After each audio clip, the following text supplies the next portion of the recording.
Have you ever wondered how people found their love of agriculture? Well, chances are they learned it from some type of agriculture class that they took throughout their lifetime.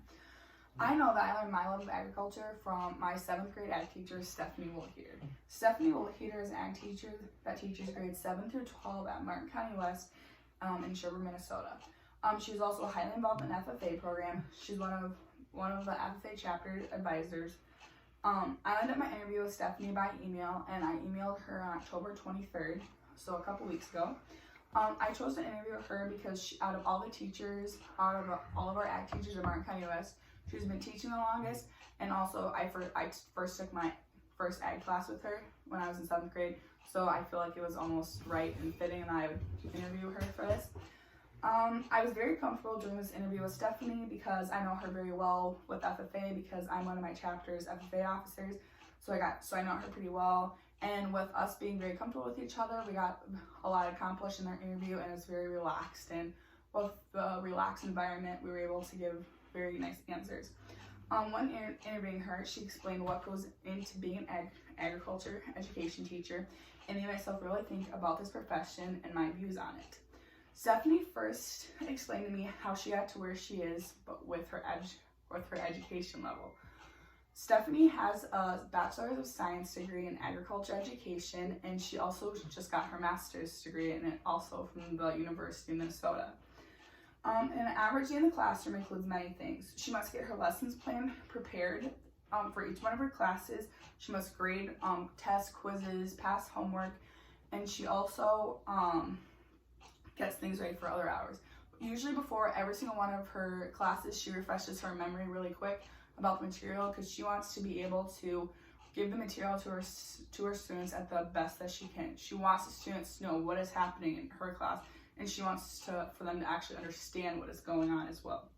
Stephanie highly stressed to me that COVID has definitely been her biggest challenge while teaching. She said that this last year of COVID, she has put more work in this last year than she has her first 5 years of teaching. That just goes to show how much work she's put in.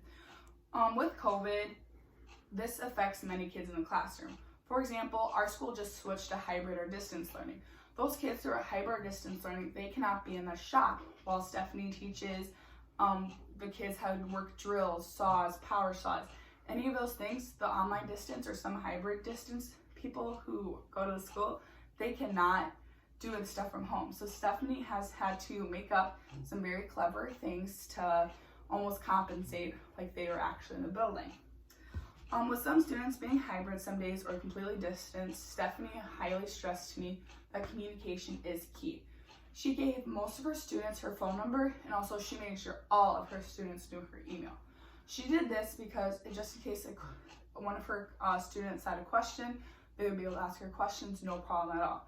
Stephanie wanted to make sure that those students, if they needed help, she was available to them at any time.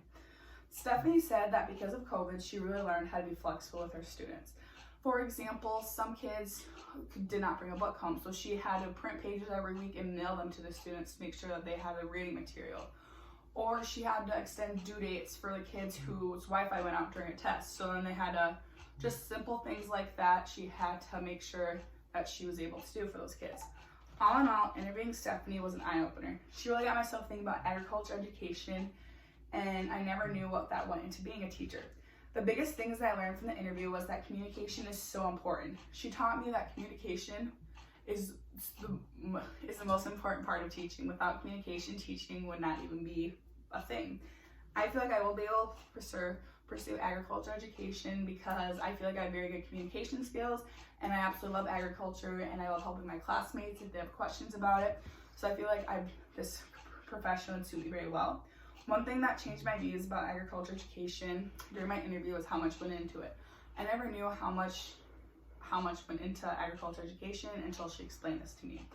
I'm very thankful that I interviewed Stephanie Woolheater and that she got myself thinking about this profession and what I want to be when I grow up. With her insight about this profession, I finally figured out what I want to be when I grow up, an ag teacher. Thank you.